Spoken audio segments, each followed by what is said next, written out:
Yeah, college is a scam. I don't believe in. I'm not going to tell somebody not to do it. I mean, if you want to do it, do it. But I don't believe in going. I don't believe in going to college. I think it depends on what you want to do with your life. Like if you want to be, some people still have dreams of becoming like doctors and lawyers. You have to be realistic though. Yeah. If you're going to college for school for that, for right, to be an educator. If you're going to college to be like a doctor or you have to be something like But you also have to be realistic with like, were you good throughout like high school? Like, what is your discipline? Like, what is your grades look like? Because mine wasn't realistic. I was like, I'm going to be a doctor, and I'm an average student. But people who have those aspirations probably have them from them growing up in a family of doctors. Right. In a family of lawyers, you know what I mean? So they don't know anything else versus people who graduate in high school and then going to ITT Tech. Yeah. You know what I mean? Now, like something like that, like technical school or some type of trade school. I'm all for that because what I will encourage my kids. Because there's multi-millionaire plumbers out there. You know what I mean? Right. And those jobs are always they're like sustainable jobs. Like people will always need a plumber. You will always need an electrician. Even in a pandemic. Exactly. At any time. Just don't go and major in business because you can start your own business without all that. So. Well, first I report work for a corporation. That's like the generic answer. What you majoring in? Business. No, it's criminal justice, which is what I majored in. Criminal justice, psychology, biology. No, that's not No. That's so general. I don't know. I know, like, out of the sea of people that I went to school with the same path as me, I only know like 4 doctors. 4 out of all of the people that I've known in pre-med. That's a lot of people. Look, I'm fine. I mean, military might not be for everybody, because even in the military, they push college education on you. They push college on you, making it like you have to finish your degree in order to rank up. And I'm like, but why? Why? What are you gonna do with the degree? I think it's just because it's always been that way. Like if you think about it, it's just the way that people were groomed. Like when we were growing up, college was the way. Like you go to college or whatever you want to do, just go to college. Yeah. And now kids are getting rich off of YouTube. So it's like, don't go to college. You can do anything on the internet. Like literally, you can go to college on the internet. Exactly. Yeah, we over here 35 plus trying to still make it off the internet. I know, right? It's not too late. It's never too late as long as you got a game plan and a fallback plan. But when it comes to education, I think education is what you make it. Yeah. Like I don't feel like I need to. Especially when you have somebody like me who did 20 years in the military. My 20 years in the military trumps any kind of college degree that somebody has. Yeah. Right.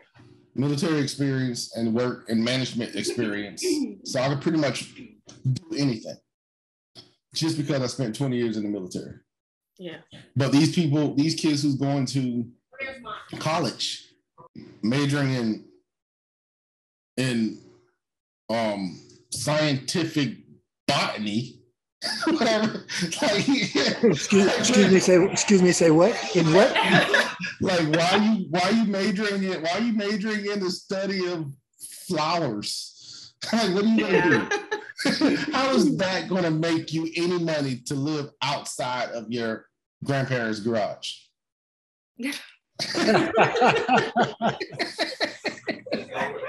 Yeah, I mean, it's definitely not for everybody, but I don't know.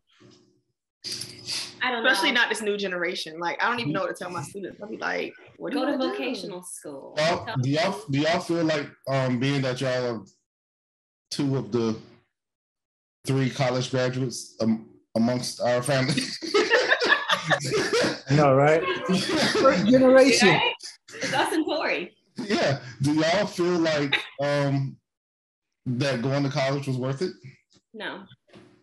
For me, yeah, because I wouldn't be in my career where I'm at. But let me rephrase that. I should have the trajectory that my life took did not require the degree that I got. Mm-hmm. So if I was going to be a medical laboratory scientist, I could have gone to school for medical laboratory science and gotten a degree in that and been able to do, but ultimately it's still a trade. I can get a degree in it, but I could also get a trade as a medical laboratory scientist. So it's like, I don't necessarily need a biology degree for that, and I took forever in college. So I have even more regret for like taking as long as I did, making all the decisions. I turned down nursing school because So what laboratory science was majoring in laboratory science been a shorter term in college than majoring in biology?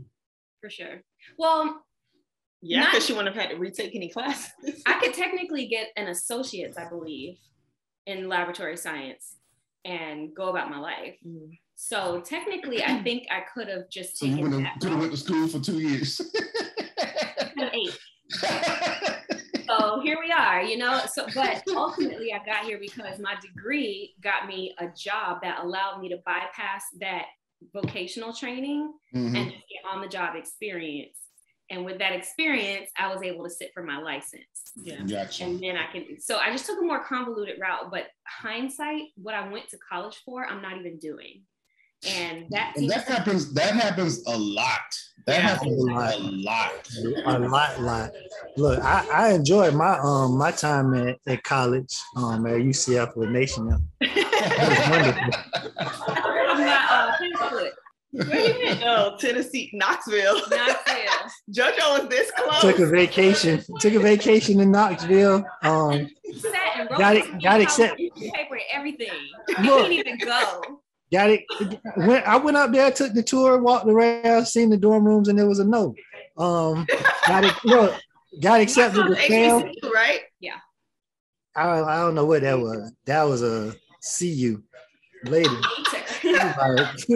I got to accept this letter from FAM. I was gonna go to FAM, but they told me they didn't have a dorm room for me, so I was like, well, I just can't go to Tallahassee and be homeless. Like, you know what I mean? Raymond's down here these streets, so he couldn't live with Raymond. Oh my God! And with that being said, I'm not even mad at that. Like, I really would, because most people go into college and they have no idea what they want to major in. I changed my major 4 times, and I still left without doing what I went in there to do. So I'm like, why did we do all of that when I could have just went to vocational school and got a trade and could have made the money I'm making now? I could have been making out of high school. You know how much money I would be making at 34 years old if I had did that straight out of high school? Well, you did it. And I live with that every single morning when my alarm clock wakes me up. I'm like, my life. Hey man, but what it do? It's your boy Joe, man. We back again. Another episode of You Look Like a Podcast. Y'all know what it is, man. Make sure you like, share, subscribe, hit your bell. Bing, bing, bing, bing, bing. You know what I mean? I gotta take a note out of my YouTube with people that I be watching. Make sure you select on all and not personalized. That way you can see all the videos that we drop and not just some of them. You know what I'm saying? But got the gang in here. Boy, Dedrick, what's going on, Dedrick? Hey, I'm chilling, relaxing on this fine Sunday, waiting for the Super Bowl. Super Bowl Sunday. Yep. Got your feet kicked up. That's what's up, man. Hey, shout out to that boy Dez. Drive safe. You know what I mean? He up there in North Carolina with the rest of the family on the little family trip. Except us 4. Yeah, you know what I mean? We holding it down for the not celebrating people. But shout out to Dana as well. Shout out to my dog Dana. And as always, long live Big Norm. Long live the homie. We miss you, dog. You know that. You know what it is. But yeah, man, episode season 2, episode 8. Episode 8? No, episode. Yeah, this is 8. Episode 8. Season 2, episode 8. Episode 60 out of 100. You know what I'm saying? 100 episodes in 100 weeks, man. We're gonna keep this thing moving. Shout out to all the noise in the background. Giant party is still going on. It was supposed to end at 3:00, but y'all know we're running on CPT. So I'll be muting every so often. No. Noise in the back, like, hey. Straight up. As y'all can see, we got our honorable YLLAP members. James Pearl's in the building. Something social. Nay and Mo. Or as Jael say, Nene and Momo. All one word. Can't be separated. Yeah, that's everybody. Yeah. Got them in the building. What's going on, ladies? Not much. Not Same much. old, same I old. was just thinking we should have worn our something social or James Curl, one of our shirts, but we opted into a Black History shirt. Yeah, I was going to, but then I saw Mo put on Coretta, so I was like, I didn't even think about it because everything I saw Mo put on Coretta. I was like, oh, it's February. Yeah. Everything got to be Black History. Right. So I was like, let me put Coretta. She's hanging out in the armpit. She does. She's hanging out in the armpit of my left titty. But half head on the screen. Used to be my dog. Like we were talking about earlier, how you said you could have went to vocational school, and then that's what, like, some of these young kids now, that's what they're doing. They join the military for 4 years, get their training and possibly a degree, and now they got their 4 years of military experience. They got all of the certifications and qualifications they need to get out and do their job. Mm-hmm. And then they get out of the military and make 3 times as much as they're making in the military. Cheers with to military that. Benefits. At the age of 20. Wow, don't tell me that, please. Lord have mercy. I wish I had a time machine.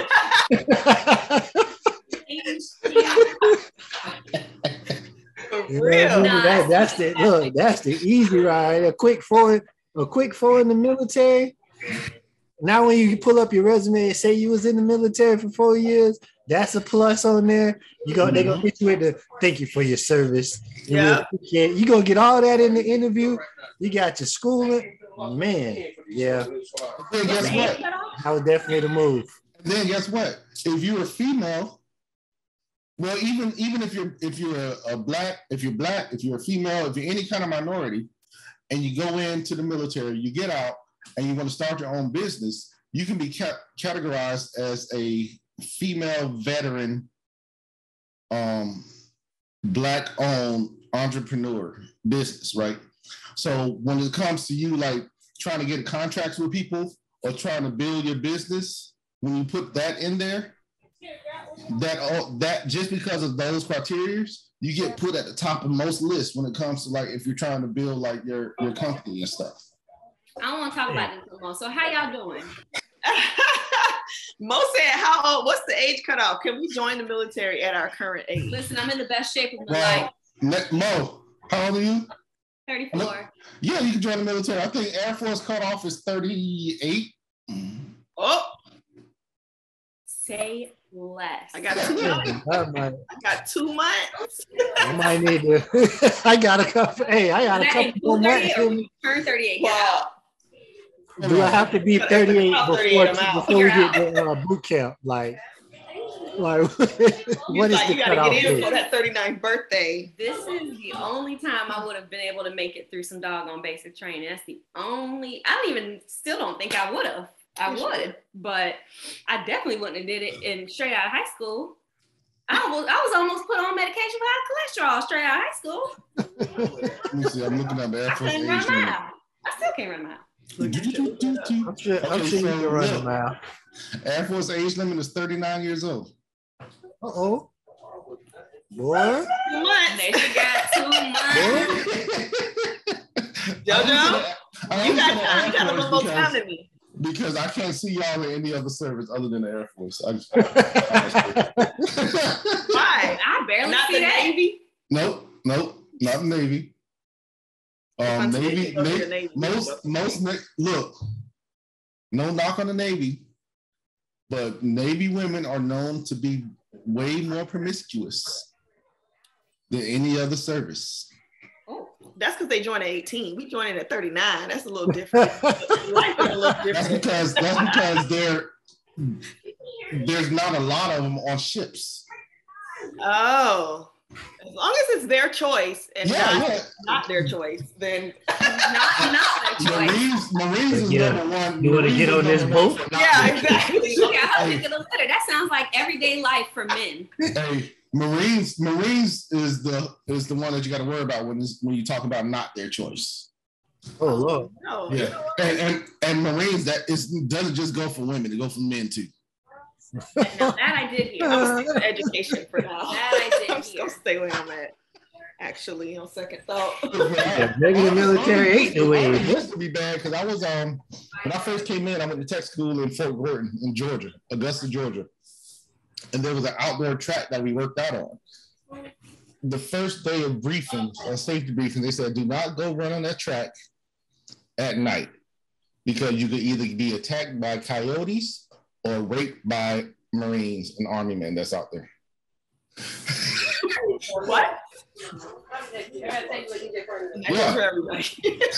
want to get raped or ate? Which one you want? It's rated E for everybody. Are they raping the coyotes too? God darn. That is wild. They That's end a up wild rumor. like they some doggone animals. Like they in prison. No, right? I'm like, it's not for me. I had never ever in my life thought about it. Yeah, it's not for everybody. It's not for everybody. Basic training. It wasn't for me at first. I beat up my first supervisor. It wasn't for me at first. You had to go to military to save your life. Probably. Would have been in trouble. Yeah. It was a different time back then. If you knew my core group of friends. We still know. We see them. Yeah. We love them. We love them.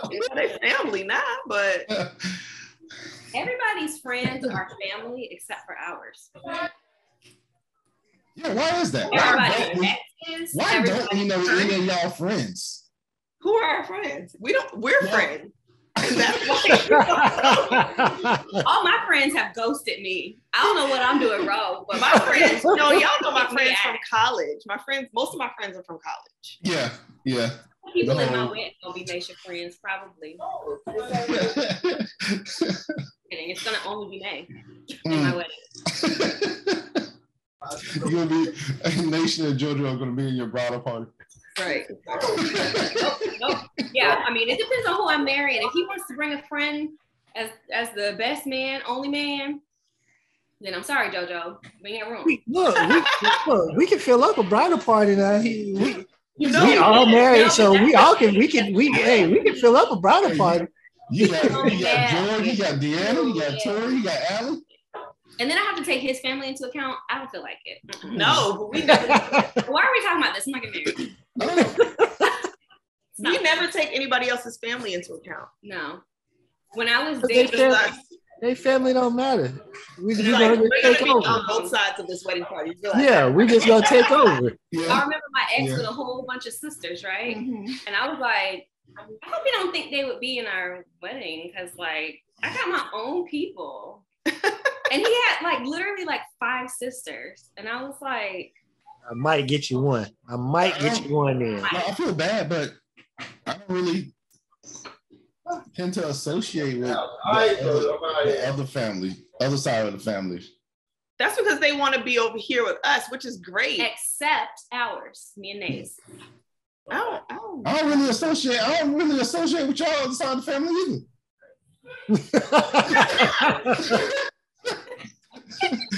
I barely know the James. We do.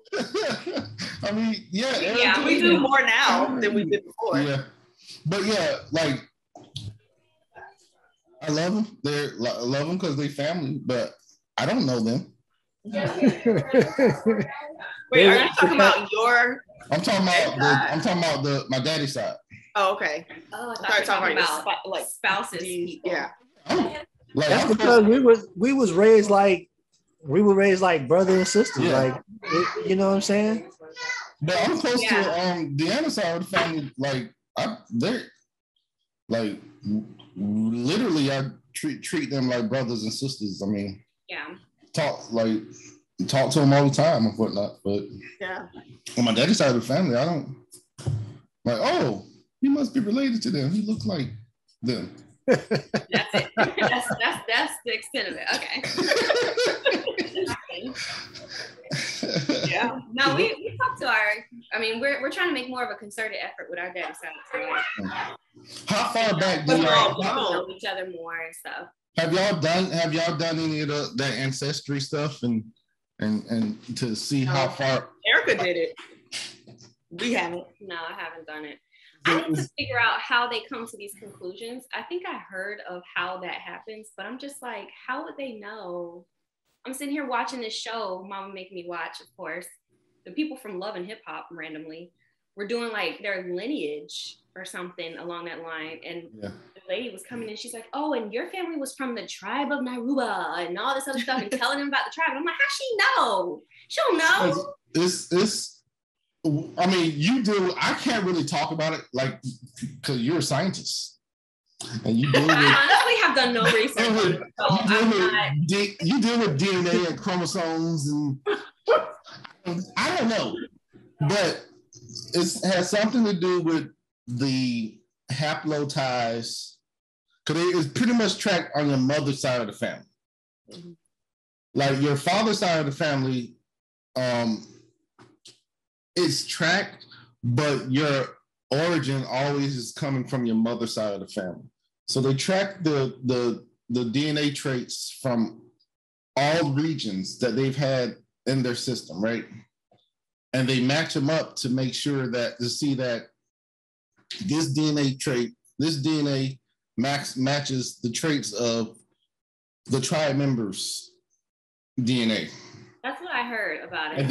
And then it goes back, and then it goes into actual like researching from how the tribes were originally started, and it's the big thing. I heard like a horror or not a horror story. It was like a conspiracy theorist who said this, but he was like, soon enough they're going to use that DNA information and the DNA that you give them, they're going to use that to sell to insurance companies, and they'll raise your insurance based on like stuff that you're predisposed to, basically. So if you have like a history of cancer in your family and they can detect that in your DNA, they can hold that against you in your insurance and like basically sell to these insurance companies. I was like, so that's why people aren't sending their. I wonder if that's a thing. I'm not sending them my spit. It's like, why is I got this DNA over here. I am as far from a conspiracy theorist as you can be. I'm like, if I can't do the research myself, if I'm not listening to anybody. Listen, I take that piece of information and I put it back here. But the reason I asked how far, if y'all have done y'all research on your ancestry or whatnot, is because I want to being that it's Black History Month, I just want to see how y'all felt about Black history as a whole. Do you think that the younger generations, our generation and down, is more concerned with our Black history than other generations? And do you think that it's like a family thing of how deep we go into studying Black history? The reason I bring that up is because Judea, she is probably one of the most pro-Black 10-year-olds I've ever known. Black power. And she came home one day and she was talking to Deanna. She was talking to her and she like, cause Judea has the Nelson genes where or the Telfair genes, whoever it is, where we don't get emotional, right? That's definitely Telfair. That's some other people. Yeah, but she came home and almost was in tears because it was like a week into February and they weren't teaching any kind of Black history in her class. Come to find out that Black history the curriculum is optional here in Hawaii. So it's up to the teacher if they want to teach it or not. But none of them teach it. Mm-hmm. And I know there's some cities and towns in Georgia that don't teach Black history as well. But I just wanted to see, how do you think what do you think, or do you think Black history is important enough to be taught like nationally without any questions? And why do they call the teaching of Black history now the critical race theory? Mm-hmm. I literally was about to buy a shirt that said teaching Black history is not CRT. But I do think it should be universal because, like they say, Black history is American history. It is involved in everything we're doing now. Like, you wouldn't have an elevator. Like, free. We built it. And it's only celebrated or taught in February, which it needs to be just embedded into history, period. If you're teaching about Thomas Edison, why can't you that every day? Why can't you teach about what's his name? I forgot. I forgot his name too, but I just learned that the other day. Exactly why it needs to be taught. Louis Latimer. So if you're teaching about Thomas Edison, why not teach about the person that he stole his idea from? Right. They said he made the parts to make the light bulb work or whatever. Yes. But Thomas Edison gets all the credit. I never knew about him before this week. Today. I was 2 years old. And like you said, like Nation said, like Alexander Miles invented the elevator. Without him, right, we would have still been a very healthy nation because we had a nation that only had one-story buildings. Well, they want to teach everybody about peanut butter. They're too busy worried about the peanut butter. Yeah, and that's low on the totem pole. So nobody cares. But when we in schools, like here in Florida, we're lucky because we have a mandate. I don't know how that slipped past our governor's desk. But don't you worry, I'm sure he's working to. No, he got to get out. But we have a mandate that we have to teach 4 things: women's history, Black history, Hispanic heritage, and I should know this on the equity liaison. Indigenous? No. Women, Hispanic, Black history, and something else. Oh, something else. Holocaust. So those are 4 things that we have to teach in schools in Florida. In Broward, in our county, we got a grant that allows for them to pay somebody to specifically like spearhead those types of programs. So luckily for me, I get to spearhead it. So, every year I'm like, we're doing a program for Black History Month, the whole program. And I try to make it, centered around like, not just like Martin Luther King. I'm like, we don't want to learn about people we know. We know Rosa Parks, we know Martin Luther King. So we do like hidden figures, like who are the people you don't know? We have a new thing where they want us to put math bulletin boards around. So I'm about to make a whole Katherine Johnson bulletin board and it's going to be up all year. Yeah. I don't work that hard to just take it down. And because you want math to get year round. Right. Like, so math is not seasonal.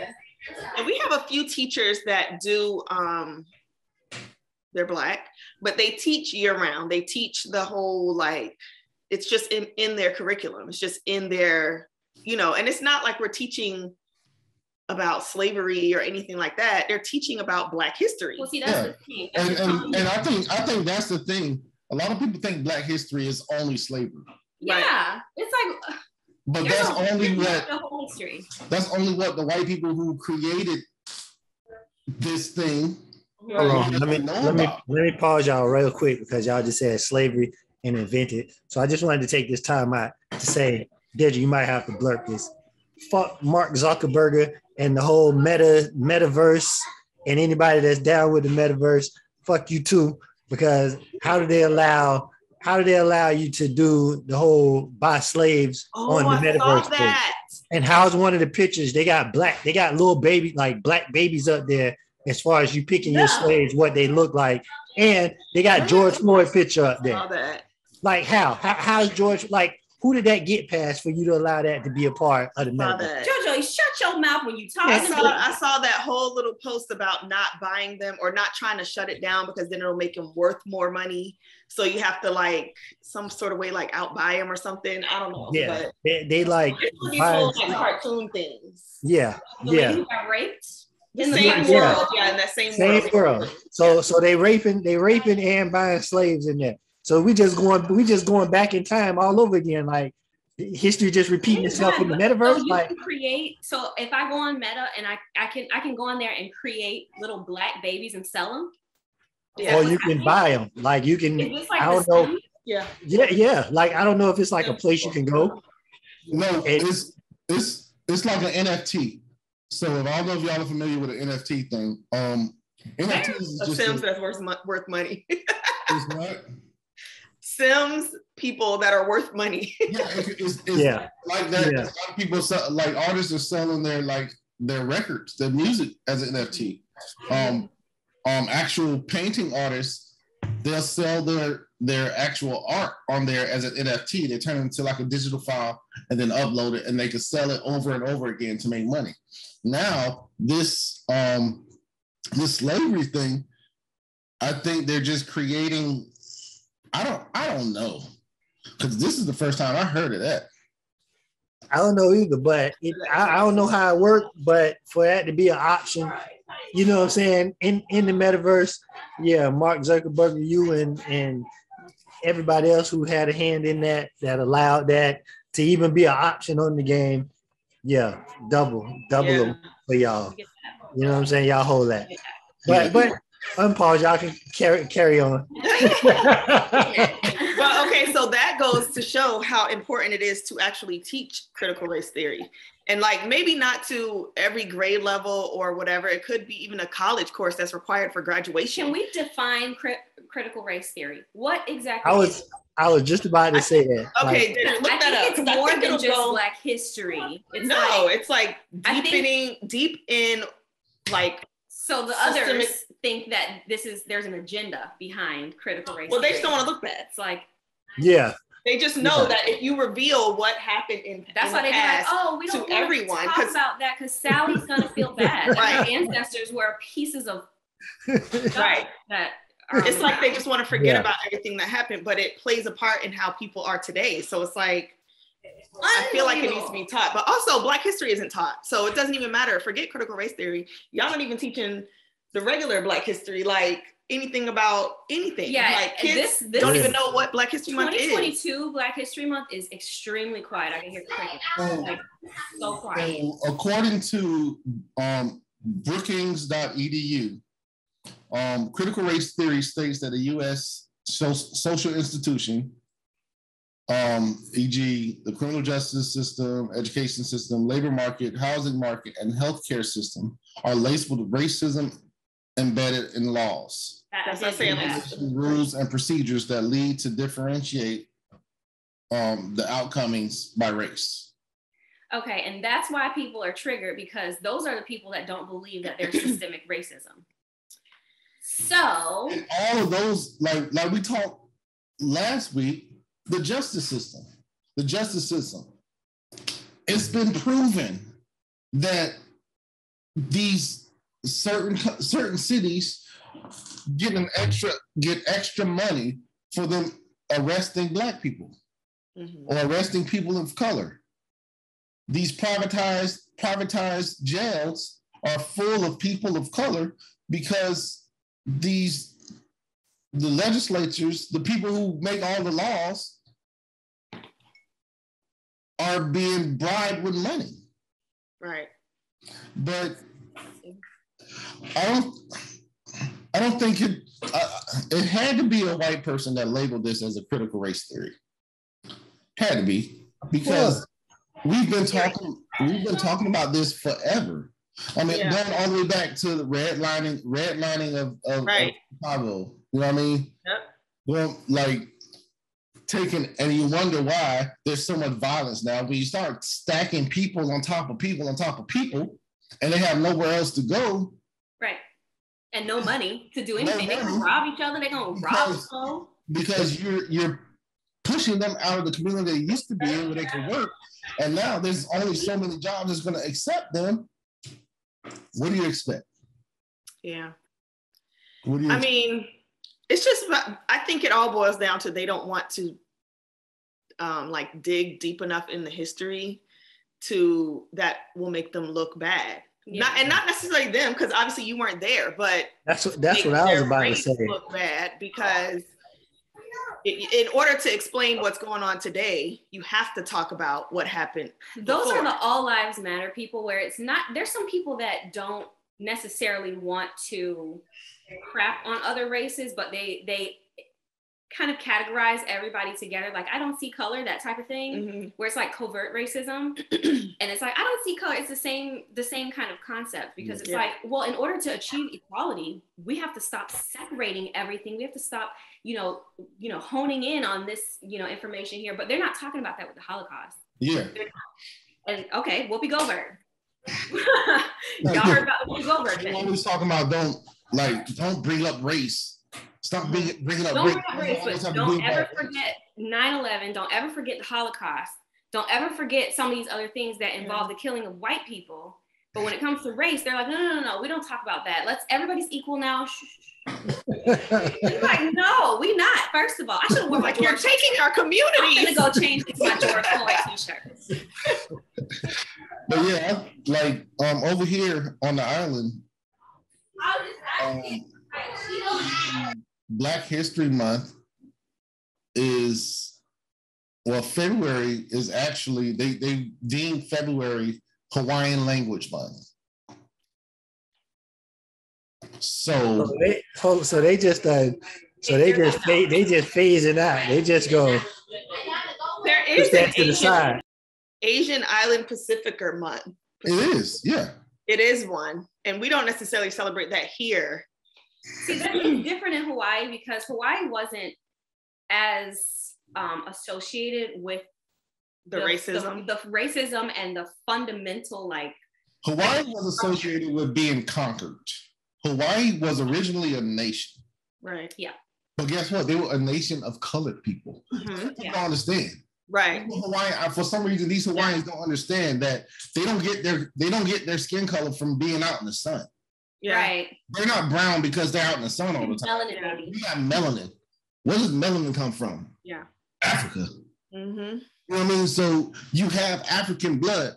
So why don't incorporate your African blood? I was talking to a native Hawaiian that I work with, and he was like, he 100% believes that Black History Month should be taught here, 100%. And he was like, it's interesting that there's a rank hierarchy amongst Pacific Islanders. So you have the Polynesians. The Polynesians are like the Hawaiians and the Tongans and all Samoans and all that, right? Under the Polynesians, you have the Micronesians. Micronesians they're just kind of like lower on the totem pole. And the very bottom of the totem pole, guess what they're called? Melanesians. Oh. Say negligible. Melanesian. I was like, wait, that's Spanish. they are the darker complexions of Melanesian. Of the Polynesians. Melanesian. Every country has that. Yeah, hierarchy. Every society has a hierarchy for some reason. Does the Polynesians have the most money? Yes, amongst yeah. Because I think classism has a lot to do with that also. That is true. I mean, which goes all the way back. I mean, we the same way in America. It's like the darker your skin, the lower you are on the money total. But you still shouldn't do stuff like take Black History Month, the only month we got, and that's to Hawaiian language every other month in the year. Well, I mean, you want February. You want February to be Hawaiian language. Shortest month of the year. Yeah. At that. No, But, let's just change it. Yeah, I think Black History Month Club. Everyone would benefit from learning Black history. Mm-hmm. You want to be a part. You want to use our culture, but you don't want to learn our culture. Right. Yeah. I mean, you want to use our culture to make money, i.e., music. Just how you talk, how you speak. Fast, everything. Get Out was the best movie ever written. Get Out was so good. Like just the it's way what that every Black person has been thinking, but not necessarily knew how to put it together visually. Yeah, that movie get better every time I watch it. Like, I understand a little bit more every time. I'm like, you know what? Yeah, because the first time I watched it, I was just like, what? And the second time, like, oh, that's why he went to the yeah, exactly. No, it was the thing that really made me upset about the whole curriculum here is that her teacher responded with, because I hit him up, I'm like, hey, do y'all teach Black History Month? And her teacher responded with, this is voluntary. But if she would like to teach a lesson, I can help her do her research. If she would like, nigga, what? Like, you don't want me to teach the lesson because we going in. Like, yeah, okay. No, we don't need your help. Just give me a visitor pass. We gonna do it. We don't need your help. Yeah. Well, she's 10 years old. Why would you why is that even an option? Yeah. How did you respond to that? It's almost like they're scared to talk about it. Yeah. Yeah. But they could even take the whole positive, peaceful approach. Like, why are you not talking about the Black inventors and the Black people in STEM? And like getting sprayed with water hoses and picking cotton. Like, there's it bothers me because we know that story. I know, right?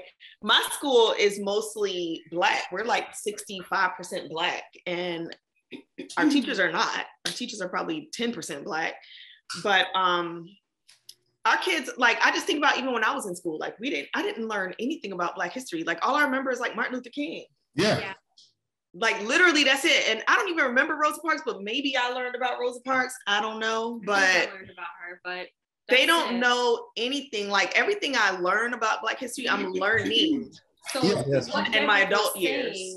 To what they said earlier, like, I don't think that it's necessarily that our generation. Well, I guess it's two parts to it. Our generation and beyond us do want to learn more about it because they're just realizing, like, wait, we're not learning anything. Yeah. Like, wait, that was a thing? This person did this for Thomas Edison? Nobody's talking about. Like, I think they're catching on, but also the boomers and above are all like a don't ask, don't tell policy. They don't talk about it. Because they experience. We don't talk about him. Yeah. We don't talk about him. And that's what it is. And when we do talk about it, they're like, oh, yeah, that's what we talked about that too before, that I think because they went through like the Jim Crow era, they're kind of like, they're just glad to be here. Thank God we got out of that. Y'all go to college. And we over here like, good job. That's not good enough. Keep quiet. Yeah. They try to really, what did we learn in Black history? Like what did we learn that's like beneficial to us? Like, you know what I mean? Like, what did we learn? We learned that what's name invented the cotton gin and peanut butter. Peanut butter. Father of peanut butter. And you know what I mean? Love that peanut butter. Love the peanut butter. Half the kids can't even eat it or don't even eat it. I don't even remember learning about Ruby Bridges, and that was like happening. But it was like she's mama's age, so that was like very recent information that we should have. I shared it on Facebook, but like I was like, my mind was like blowing up. I learned that Harriet Tubman died, I think it was 6 years or like 8 years or something like that before my grandma was born. Harriet Tubman. Harriet Tubman was born. I'm like, no. I saw that picture. It was like her last photo was in 1911. I was like, oh, Delta was founded in 1913. So she just missed the mark. She just missed it. And grandma was born in 1919. And I'm like, they don't realize how close and owned a cotton field, which it didn't dawn on me until several years ago. That we used to be out there picking cotton at grandma's house in Mobile, Alabama. Like, We got this cotton, like. Really, she owned it. Yes, but get this. So on the education side of it,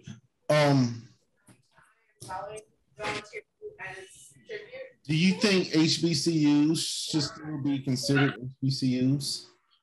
Do you think, or should they just be considered regular universities? You know what I mean? I think they should stay HBCUs. HBCUs. Because otherwise, if you blend them to regular universities, people won't realize why we needed HBCUs. They're also going to try to gentrify them like they do everything else, and it's going to lose its My culture. coworker's husband graduated from FAM, and she called him an albino rattler. I was just going to say that white people can get minority scholarships to HBCU. Yeah, they can. So go to freaking Yale or something and get out of here. My Black History Month program is centered around HBCUs. That is like our focus. So of course I'm doing Greek life. But people are choosing different colleges. Some teachers are like, I'm not creative. I'm like, you can literally pick anything. You can choose a doctor and say he graduated from Morehouse. Like, what do you mean you're not creative? Like, you don't have to be, but whatever, that's another story. But anyway, so yeah, in our presentation, I made sure to find something that talked about like why they were created, because you can't just say, oh, these are Black colleges. Like, no, we had Black colleges because they wouldn't let us go to the white college. Like, y'all need to know that back in the day, they created these colleges. That's I feel critical race theory. That's a theory. They already talked to me about Malcolm X being on the wall. I was like, listen. They did? It was a custodian. He was like, y'all getting bold. And he was pointing at Malcolm X. I was like, I'd have been like, you're lucky I ain't put Detroit Red up there. I walked around with an pen on my backpack, so they can say what they want to say. I worked with a lieutenant. One of the officers that I worked with, he was from Louisiana, and I walked into his office one day, and he had a Grambling state flag in his office. This dude was straight ginger, white, red hair, like, you know what I mean? And I'm like, why you got a Grambling flag? Like, I got a minority scholarship with I'm like, what? He's like, yeah. It was the closest college to me, to my whole house. And you should ask him, did they call you the White Tiger? Scholarship. I know, right? I went there for free. He can come to the cookout. Yeah, I've been around. I see some things. But no, look how did you ask him, why you got a Grambling flag? Yeah. I think he was saying like, what, you like their football team? Oh, they banned? You like they banned? Okay. No, I mean, I can imagine a lot of people, because FAMU has a great law school in Orlando. So people probably go right over there, or their pharmacy school. My coworker's husband went for architecture. Yeah, because and guess what? So I didn't know what A&M stood for, and I don't until like recently. I was watching this show on CW called Majors or something. It was about this marching band from Prairie View A&M, right? Y'all know how I love my marching band. So I'm like, what does A&M mean? I'm looking at Deanna. She's like, I don't know. So I looked it up, and it means agricultural and mechanical. Yeah. So I'm like, oh, so every A&M school has agricultural and mechanical classes that you can major in? I'm like, that's right. But it's almost like that was like the only thing we could do. Like, let's go in. A lot of Black schools are A&M. It was most Black HBCUs are A&M because all we knew was working the fields and fixing the equipment that we used to work the fields. Yeah. Makes sense. Well, oh God. It like dawned on me. I'm like, oh yeah. That sounds and you know about what right. I also learned looking up stuff for this program, they were talking about the location of the HBCUs. Like, you don't really see that many. I mean, we have a few here, but there's not really many on the West Coast. I think there's one in Texas, but it goes like kind of like this and then all up the East Coast. Yeah. I was like, this is really interesting. I just bought a map. I'm waiting for it to get here. We're all looking. That is, and it like stops at what? HBCUs stop where it starts to get real cold. Virginia, Maryland. Yeah, probably. The area. Yeah, it stops like in like Oklahoma. I think Oklahoma is one of the, you know what I mean? And then, but then you got the New York, are they in the HBCUs in New York? I don't think so. No. I'm thinking DC, that area, DMV is probably the highest it come up. Yep. So would y'all, I mean, I know, Dedrick, what your answer is. Would y'all encourage your kids to go to an HBCU? Let's say they want to be a doctor and they want to go to college. I will encourage, especially my kids, because they haven't really been that, you know what I mean, we're military. Yeah. And they send us anywhere. The kids never really been around a lot of intelligent, super smart or intelligent Black kids. Yeah. You know what I mean? So I would encourage them to go to a HBCU over a regular college, just to have that experience, to see other kids like them. You know what I mean? That's not struggling in classes, and you know what I mean? Yeah, that's what I was thinking, because I be watching. I follow this account on Instagram, HBCU Buzz, and it shows like videos and stuff like that for people around different HBCU campuses, and I just like watch it with envy, because I'm like, I really wish that I knew what Black excellence was before I became it. You know what I mean? Like, I feel like I agree. I set like I'm part of a network of people in our family who is setting like a Black excellence standard. Yeah. And we didn't know what it looked like before. So it was like, okay, well, if we went to a college that's full of people, like I was talking with Daddy today, this morning, about moving to DC and stuff like that. I'm like, I want to be around a lot of Black professionals, and I don't feel like South Florida is where you're gonna find that. It's not. And I only learned that you're the only real Black person in South Florida. Right. Exactly. And I only learned that I want to be around people that are like me and that look like me and all this stuff. Like, I just want to go. My friend that lived in Maryland, when he moved down here, he was like, y'all don't have like affluent like Black neighborhoods down here. Right. And I was like, we don't. And then I went to visit Edwina up in Virginia, and beautiful neighborhood, and everybody was Black. And I was like, that's like Daddy was like, I don't want to live in a predominantly Black neighborhood, because his idea of predominantly Black neighborhood is in the depths of on the deep side. Yeah. It's his definition of Black neighborhood.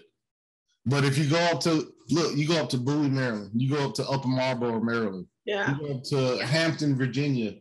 Mm-hmm. That's what I was like. I don't mind being in a Black neighborhood. Even Charlotte, North Carolina. Yeah. A lot of predominantly Black neighborhoods, and they're not like. But I mean, when you think about it, they're mostly in northern states.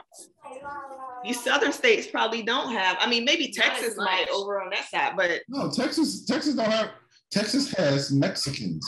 Okay, well then these southern states don't have it because we couldn't get it. Everybody was trying to get out of the southern states. Critical race theory. We back to critical race theory. But also now Georgia has it. We have a lot. Georgia has it. Georgia has it all around Atlanta, all the suburbs, Buckhead. But you know what? I read something about Georgia being like a middle post for like traffic. Yeah. It has something to do with like Black people moving around, and they would always like go to Georgia. Mm-hmm. So maybe that's why. I know a lot of people who did that. They left Florida and was like, I'm going to Georgia. Well, now. yeah, we know people that did. I'm talking about back in the day. Oh. But yeah, they do. I mean, they do definitely do. Yeah, the HBCUs definitely stop at Pennsylvania and go over to Texas. Yeah. Where at in Pennsylvania? Is it in Philly or Pittsburgh? It's in the middle of Pennsylvania. Oxford, Cheyenne University, and Lincoln University. Oh. Yeah. If I could do it over again, I would. I'm surprised they have an HBCU in West Virginia. That's random. But the crazy thing is, I went on my junior year of high school. I went on a college tour with Deltas. No. But we went to like all HBCUs, like, you know what I'm saying? We went to Morehouse. We stopped in Atlanta. We went to Morehouse, Clark. We went to New Orleans. Went to HBCU out there, Alabama A&M. But we weren't really taught about HBCUs, like right. What, like, why are these HBCUs? Why are we going to these schools? It was just like, hey, let's go to these colleges, look, and you know what I'm saying? Take a tour, but they didn't really special about them. Yeah. I'm going to tell you this. One of my colleagues, she was telling me about, like, I was getting help from her for like something to do for equity in my school. And she was talking about her experiences. She went to Dillard and her children went to Dillard. And she was like, I'm happy that my kids went to a Black school because both of my kids were able to be Will Smith and not Carlton in their schools. Yeah. She said they went to HBCUs. And so they were like their natural self. Like, just imagine like the transformation that you Carltons are not all bad. They're not, but they just, she wasn't saying they were bad. She was just saying that Carlton wasn't his authentic self because of where he lived and the neighborhood he was in. Yeah. Carlton would be in culture shock if he went to an HBCU. Right. Yeah. Whereas that experience gave her I'm Carlton. My name is You would Carlton. have been fine. You should have went to. You're more Ashley. You're more Ashley, man. I can get with that. I can get with that. You're definitely Ashley. I'm not Hillary, so no. I might have used to be, but I'm not anymore. Man, Nation, you for some reason the jokes and some of the statements that is said by the principal on Abbott Elementary reminds me of you. I don't know why. Like, you know my nerves. It's dumb. That show is funny. I like that show. It's good. It's a good show. Like, every time she says something, I think it's funny, and she smiles at the camera. It reminds me of Nation. She's foolish. That show is pretty funny. Yeah, but yeah, I think it's important. Black history is important, not just for our kids, but for everybody. Yeah. I think just for Black people. Like, I think that once everyone realizes that, like, we did contribute to history, we did contribute to the growth of the United States. It, like, some of these things didn't automatically just appear out of the sky. Once they realized that doctors wouldn't be able to listen to your heartbeat without Black people, once they realized that doctors wouldn't be able to store plasma without Black people, you know what I mean? Once they realized that you couldn't iron your clothes without having to iron it on the floor without Black people. Eat peanut butter. I'm just so mad about peanut butter. Once they realized that all those things, especially in southern states where it's super hot, right? You want to cool down in your house and in your car. Guess what? Without a Black person, you wouldn't be able to do that without rolling your window down or opening your windows. Yeah. It's not, it's the GPS. Not Black history. Like, it's just history. The thing is, it got to be to a point where it got to be taught as just history that Black people happen to be a part of versus it being Black history, because not just benefiting Black people. It's not even like it's African history or something. This was done here. Like, y'all were here. They were here. It's way too much to cram into a month of teaching. What year was your daddy born? 51. So 2 years before your daddy was born, a Black man invented the air conditioner. Wow. I'm grateful for that. And he was graduating integrated class of Hollywood Hills. You know what I mean? It's graduating class. It's like, it's crazy. It was that soon. It was that close to in the past. I always talk about grandma, daddy, mama. She was half white, half Black. Again, born right after Harriet Tubman died, apparently. Half white, half Black. Let's put. Oh, that's why y'all got. That's why y'all got that. Got a cotton field, probably. That's how she got the cotton field. That's how they got their hair. I didn't know y'all grandma was half white.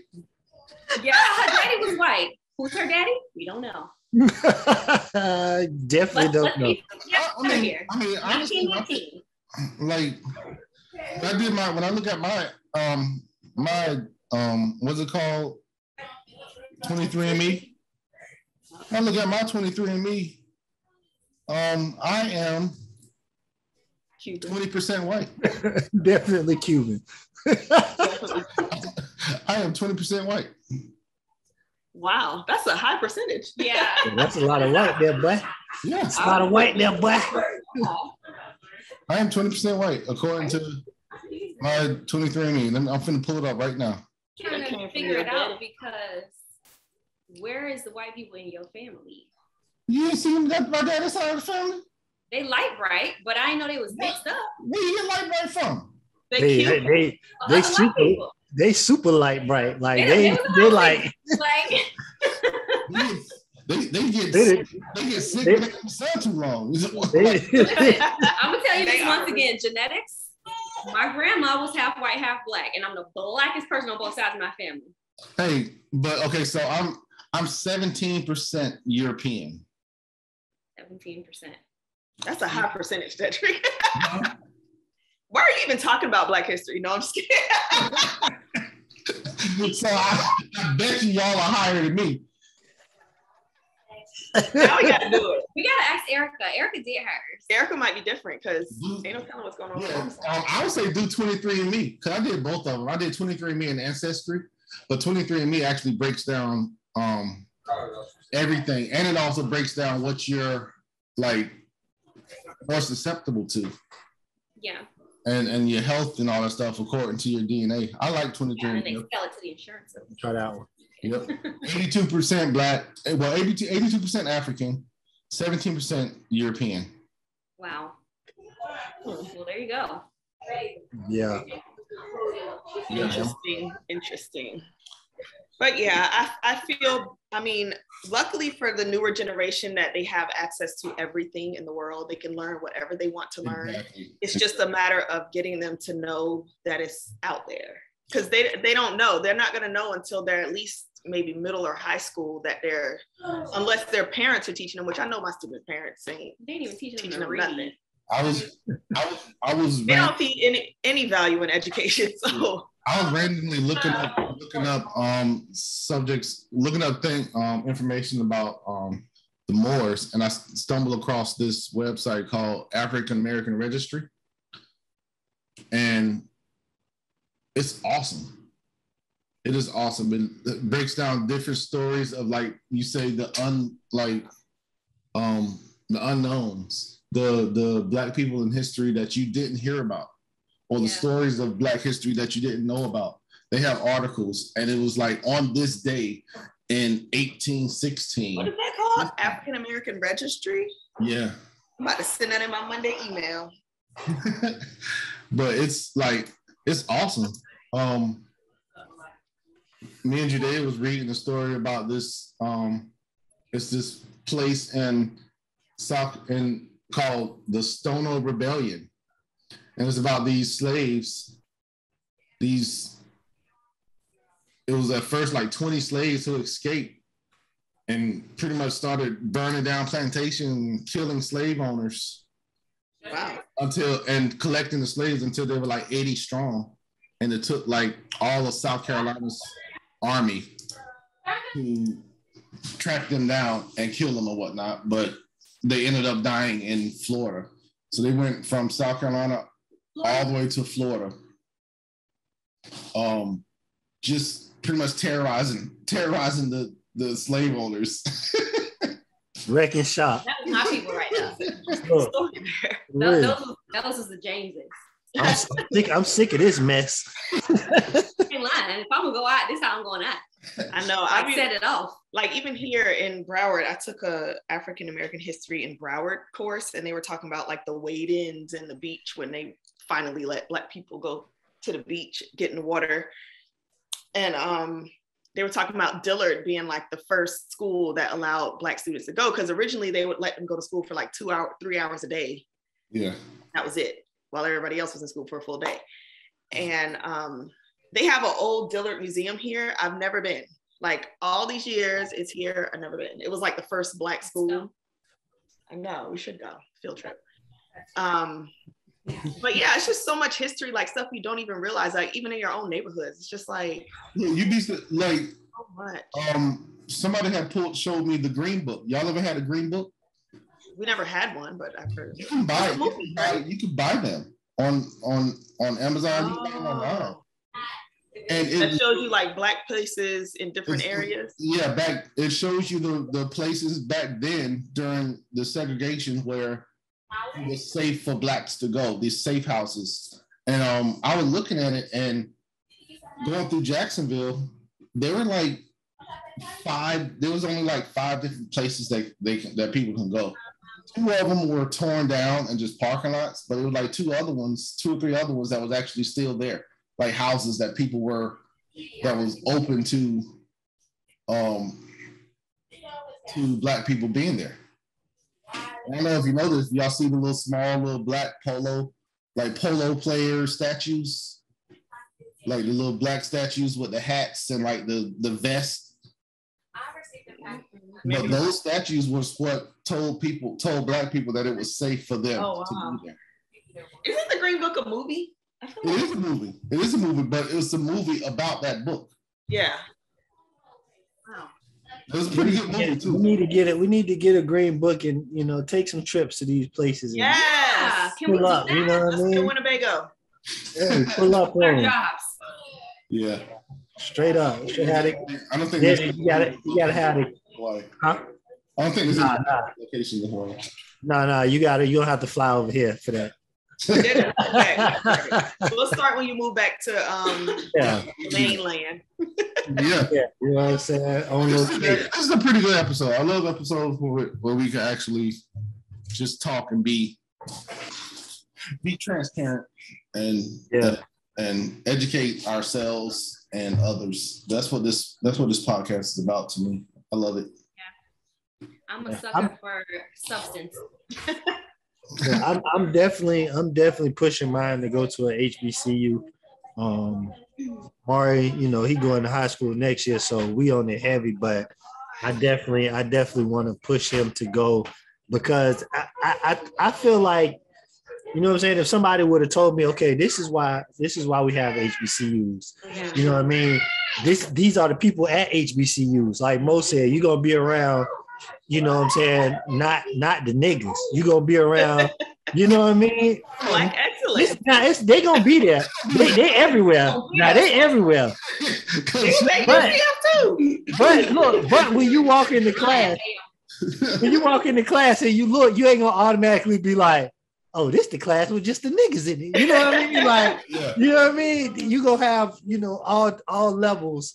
You know what I'm saying? From the professional Black person to the niggas, you know what I'm saying? You gotta have the niggas in the mix because, you know what I mean? That's the seasoning that go in it. But you know what I mean? Like I definitely want to push mine to go to a HBCU to experience that. Because like I said, on my trip, ain't nobody tell us nothing. We was there just doing whatever, but it was still cool to just be amongst nothing but Black people. That was all that was there, was just straight Black people. Like, you know what I'm saying? Our tour guides were Black. Yeah. You know what I mean? The teachers was Black. It was all the people that we pretty much ran across were Black people. It was pretty cool. You know what I mean? I wish I could have had somebody to tell me what I was really doing there versus just being. I don't think I could have digested it properly until I was where I'm at now. Because that's why I didn't go to college. But you didn't. But I'm saying that's the thing. You didn't have anybody. You didn't have anybody to tell you that, and that's what we have to do. We have to be able to. I wasn't around people. I wasn't like I just was never around Black people, just in general. So the thought of going somewhere that's only Black people, kind of not scared me in a way that like, oh, I feel threatened and like a Karen, but scared me in a way that like I feel like I would not belong there. Because you felt like anytime you went around a bunch of Black people, it was just the niggas. Like, problems, yeah. You know what I'm saying? Like, it's gonna be a problem. If there's this many Black people around, it's gonna be a problem. Somebody gonna fight. Something gonna happen. But in all and that, we also like, I don't think I knew of as many HBCUs. I had no idea there was that many HBCUs. I think I only knew of FAMU, like, and maybe exactly FAM. What is it? I mean, not Broward, Bethune. Yeah, like those are like the two schools because we're in Florida. Yeah. I don't even think I knew about FLUMA. I didn't know anything about oh, your battery's low. I don't think I knew anything about historically Black colleges. When my friend Monica used to go, she applied to Grambling. She went to Texas Southern. She went to like all these other, prestigious type of HBCUs. And I didn't know they were HBCUs. She was just, I think she like honed in on like, I want to go to an HBCU. Yeah. But I didn't know. I was just like, oh, she going to Grambling State. She going to, Texas Southern. Like my first experience with HBCUs, I had friends that was at Florida State and FAMU at the same time, and I had visited them, right? And we all knew each other, but for some reason, FAMU seemed a lot more fun than Florida State. the FAMU dorms, they like a party all the time.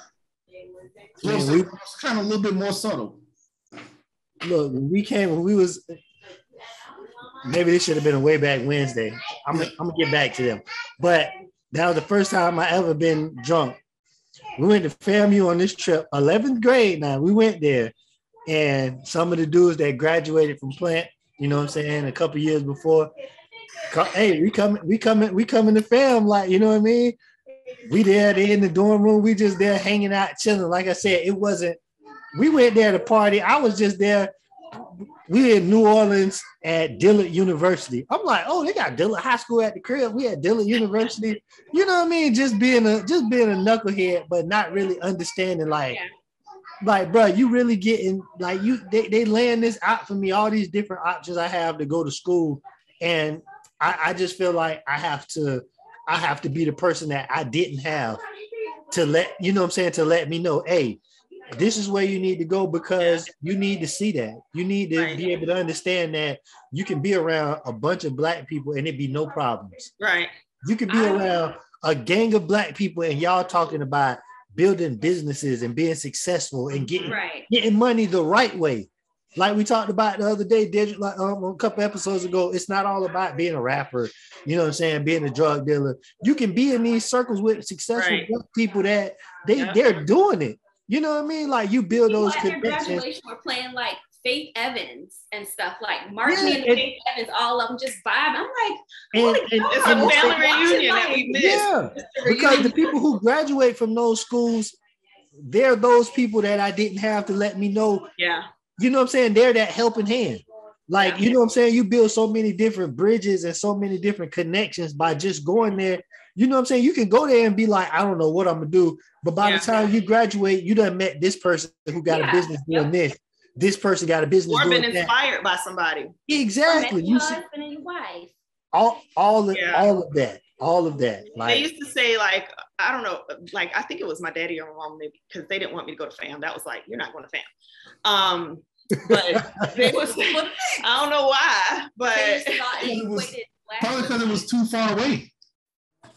No, because then he was like, well, if you would have wanted to go to Howard, that would have been fine. And I'm like, so it's particularly you didn't want to go to FAM, which I understand. I know some people that went to FAM and had many issues, but that's neither here nor there. But he would say, like, going to a school that's not predominantly Black will prepare you for the real world.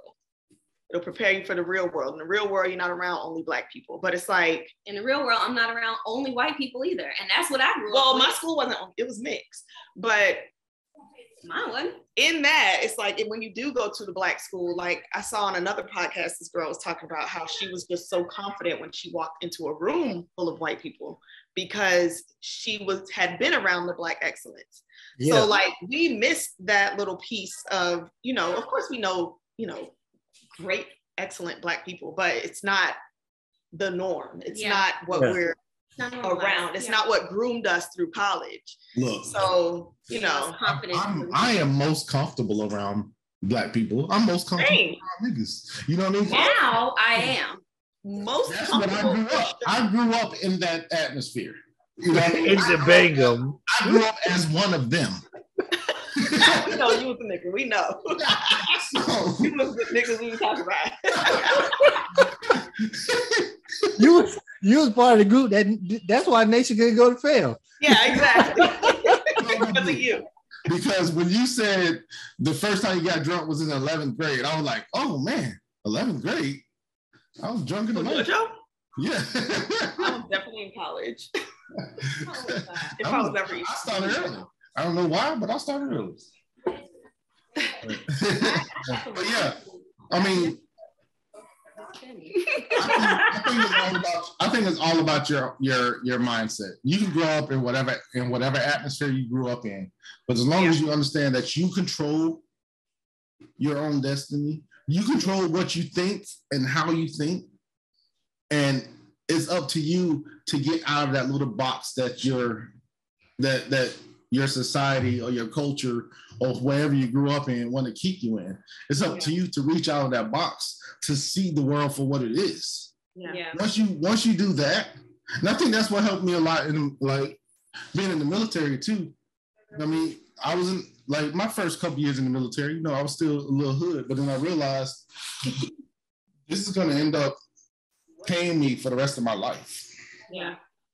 So why not try to adapt to certain things in it that's going to allow me to stay in for at least 20 years so I can get paid for the rest of my life.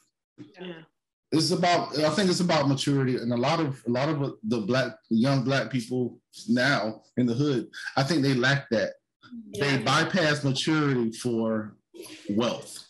Mm-hmm. Yeah. You know, they don't like to grow mentally. Quick wealth, quick money. Yeah. It's the microwave mentality. It's the microwave civilization now, where you want everything quick. We want everything quick. And when you get things quick, that doesn't give you enough time to grow. Yeah.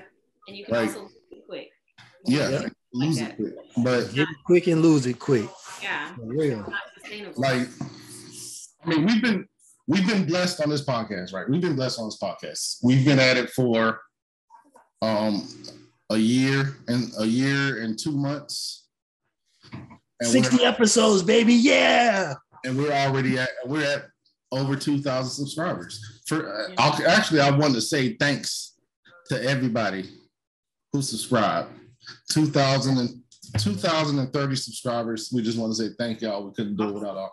Shout out to the lookers. We see you looking what you're looking at. Yes, sir. I mean, we've been blessed to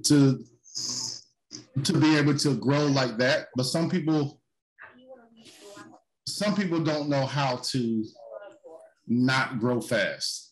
Yeah. We wasn't expecting to grow fast. We just joined this so that we can pretty much have a reason to talk to each other about stuff every week. Yeah. For real. KIT. Let's just get on the Zoom and see each other instead of texting all day. Exactly. You know what I mean? That's what it turned into. But yeah. Well, that's in the group chat. We might not want to be in a group chat. Yeah. No, you don't. Listen. No. We done said several times in our group chat, boy, if any of us get popular, these messages can never come out. Like, these can never come out. On second thought, we all have one of those chats. Have that. But see, we're smart. We know what to say when we're around certain company. Yeah. Shout out to Dez. Dez is still the wild card. Dez don't care who he around. Dez has no switch. But what I love about Dez though is he can say it, but he has the knowledge to back up what he's saying where they like, oh, you just ignorant. What he say all the time. You're not just ignorant. Saying no, bro. Like you might have taken this that, but bro really got the knowledge behind why he's saying what he's saying. So. And that's what I love about this, that we able to just get on here every Sunday, keep the shit, man. Like we just come on here sometimes like, what we gonna talk about? I don't know, just hit record. You know what I mean? And we make it do it too. Me and they need to learn how to do that. I know. But see, it's a little different from y'all because y'all are around each other all the time. And even though we, you know what I'm saying, we in the group text every day, all day texting, it's still like once we get on here and we seeing each other and we start talking, we can just go with whatever. But when we have, you know what I'm saying, topics like Dedrick put in there, hey, we're gonna talk about this, that makes it even better. You know what I mean? Because we can kind of behind the scene, okay, well, what angle I'm gonna come with on this topic.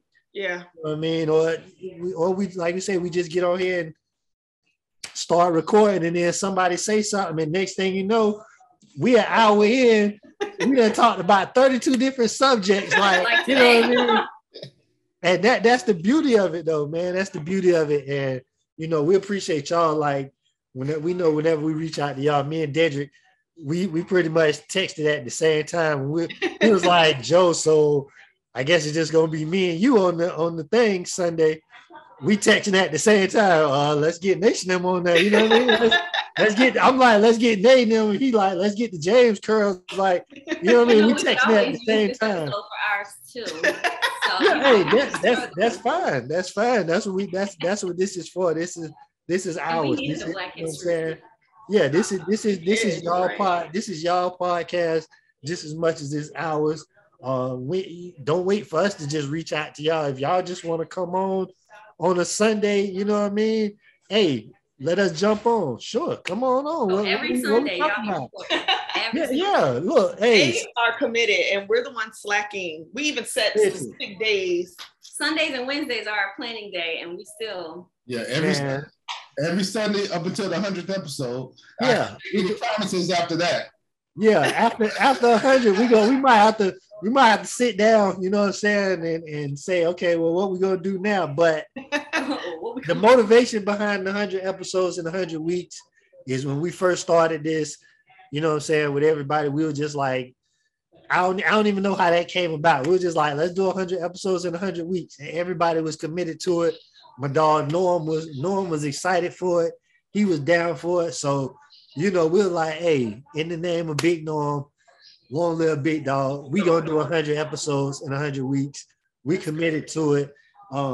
If we have to shoot late Sunday, early Monday, Saturday, it's gonna be between Saturday and Monday. We're gonna have an episode up. You know what I mean? Somebody gonna be on the screen. Y'all gonna have the James Curls on the screen. If you know what I'm saying, 2 or more people out, y'all know y'all getting that call. Y'all know what it is, man. You know what I'm saying? We're gonna have some more guests on here. Have the fellas on here once Dana wrap up his whole coaching thing. You know, we had the 4 horsemen to be back on the screen doing what we do, man. As always, man, I love y'all. I appreciate y'all coming on, kicking the shit. My boy Dedrick, the James Curls. You look like something social that's coming. I'm gonna keep speaking it. I'm gonna keep speaking it. Yeah, you know what I mean. Yeah, for the side chat. We gonna take advantage of the people we got. K's events that can make stuff happen. We got people with events. I mean, with places that we can hold an event, man. Shout out to Cakes by T. You know, she got home. We still waiting for her to come on too. She ducking the action. Ducking, trying to act like she's shy. She don't know what to say. But she is not shy. She's not exactly. They got a place. They got a place for us to hold events. You know, we got other people that got places for us to hold events. So we're gonna make sure we tap it in. Dedrick, what's my girl name? They got the place on 103rd. Yeah, Drika got a spot on 103rd. You know what I mean? A little event center. So she already told us we're more than welcome to come down there. So we got places. We got people. We got you know what I'm saying? Yeah, we got topics. We got topics. If we don't got topics, we make it do what it do. You know what I'm saying? But we got some material. Yeah, see, and that's where the collab come in at. You know what I'm saying? Y'all got that, we got this. You know what I mean? Put it all together. Okay, let's plan this and then let's make the thing. We're gonna make it happen. We're gonna make sure we get us a date so we can have everybody in place. You know what I'm saying? Get the cameras all right. You know what I'm saying? So because this face belongs on the Tizoob. You feel me? You feel me? Hey, but y'all know what it is, man. Another episode. You Look Like a Podcast. Once again, make sure you like, share, subscribe, hit your bell, drop some comments, tag somebody in the comments. share the video so we can get everybody to, you know, take a look and see what we got going on. You Look Like a Podcast, the James Curls. Drop y'all IG and let everybody know where they can find y'all at and all that good stuff, man. You can find us at on Instagram at Something Social JC and also at the James Curls. Something Social is our podcast and events. We do the most on that one. That's our events account, but our sister account, I guess, is at the James Curls. But yeah, go follow. We'll be posting information about the next event that we're hosting down in South Florida. We don't have a date yet because we were originally wanting to do it last weekend, but COVID was just street. Don't forget about the blog, and she got the teas. I mean, y'all. Yeah. Hey. Y'all got a lot going on, man. Yeah, we do. Well, I have a blog that I don't really do a whole lot with anymore because I'm actually working on a book. So I'm spotty with my blog entries, but my personal account that you can follow me at to get access to my blog is at o.b.o.mo. Okay, OBOMO. My website is soflomo.me. And I don't have a website, but I have an Instagram page for my t-shirts. And actually I do have an Etsy page, but my shirts aren't on there. So that is She Got the Tea, T-E-E. And I make t-shirts, sell doormats, edge glass, whatever we need. Just crafts. Yeah. You know what I mean? Like I would say, we got our hands on a lot of people that do a lot of things and got connections with a lot of things. So y'all tap in with us so that y'all can tap in with them. You know what I mean? You Look Like a Podcast. Hey, season 2, episode 8, 60 out of 100. Appreciate y'all again, man. Y'all know what it is. Yo. Bye.